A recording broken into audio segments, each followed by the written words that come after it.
Setelah kita mengetahui pengertian FD, model dan tipe tiap FD, hingga bahaya cross-chain, sekarang kita masuk ke masalah yang sering terjadi pada FD yuk.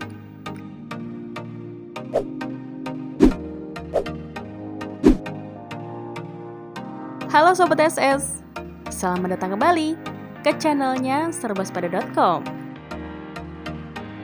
Siapa nih yang selalu nungguin video edukasi dan tutorial dari Serba Sepeda?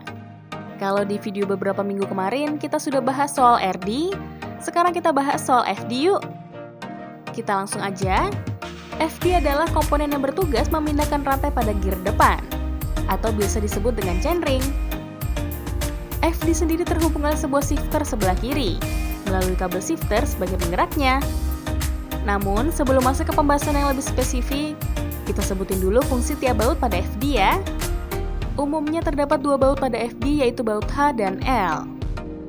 Baut H berfungsi untuk membatasi posisi rantai agar tidak keluar dari posisi chainring terbesar pada crank.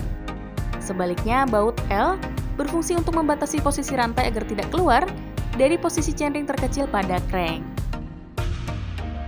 Kemudian, model atau tipe FD sendiri dibagi menjadi berdasarkan mounting pemasangan, yaitu ada clamp mount, brace on, direct mount atau D-type, E-type, dan B-type.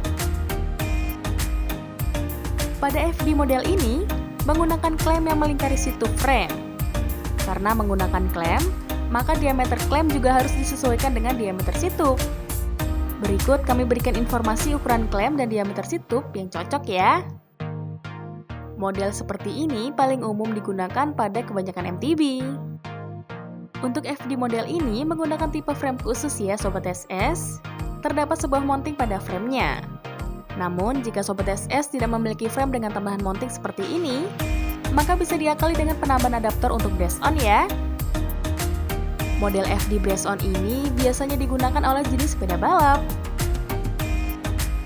Untuk FD model direct mount atau biasa disebut juga dengan D-type, menggunakan frame tipe khusus. Biasanya untuk sistem tarikannya juga menggunakan teknologi side swing, yang mana lebih efisien karena kabel lebih pendek. FD jenis ini memiliki kelebihan, yaitu lebih fix atau tidak mudah berubah posisi nih Sobat SS. Dan memang ditujukan untuk pemakaian pada segala medan. Sama seperti model FD direct mount, FD model E-type juga menggunakan frame tipe khusus. Dan untuk tarikannya juga sudah menggunakan teknologi side swing. Biasanya digunakan pada sepeda jenis dual suspensi dan ditujukan untuk pemakaian pada lintasan yang ekstrim.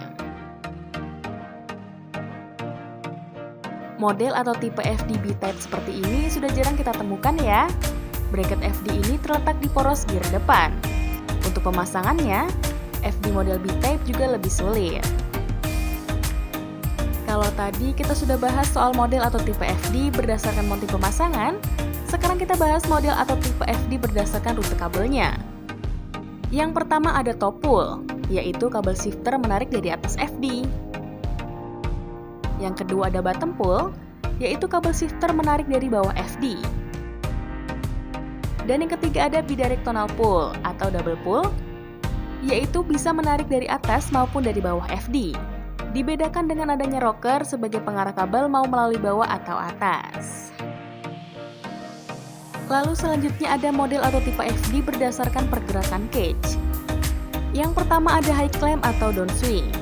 Pengikat FD atau bracket clamp terletak di atas cage atau FD swing. Tipe ini sangat umum digunakan oleh kebanyakan sepeda. Lalu yang kedua ada low clamp atau top swing.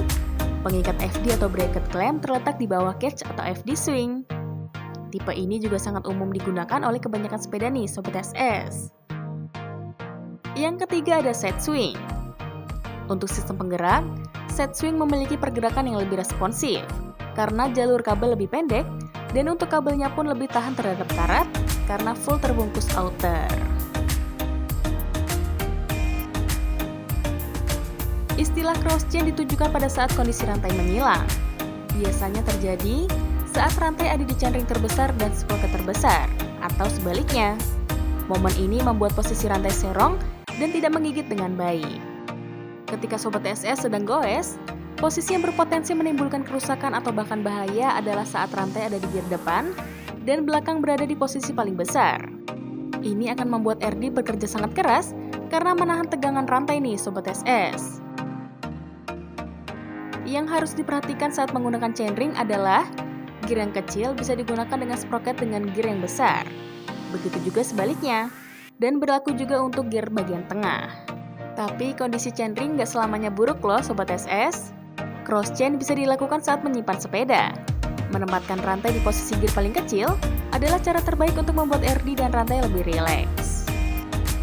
Setelah kita mengetahui pengertian FD, model dan tipe tiap FD, hingga bahaya cross chain, sekarang kita masuk ke masalah yang sering terjadi pada FD yuk. Tutorial ini akan dibantu langsung sama tim mekanik handalnya Serba Sepeda. Hai Sobat SS, di sini saya mau ngasih tahu tutorial cara setel FD. Jika rantai menyentuh kait FD bagian dalam, maka kita putar baut limit low ke arah berlawanan jarum jam sampai bunyinya hilang.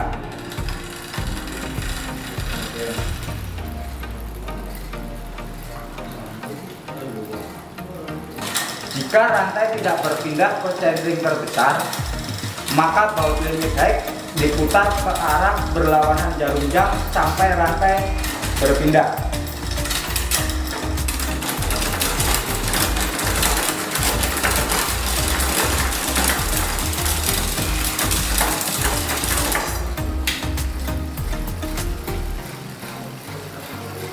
Pastikan rantai berada di kok yang terkecil.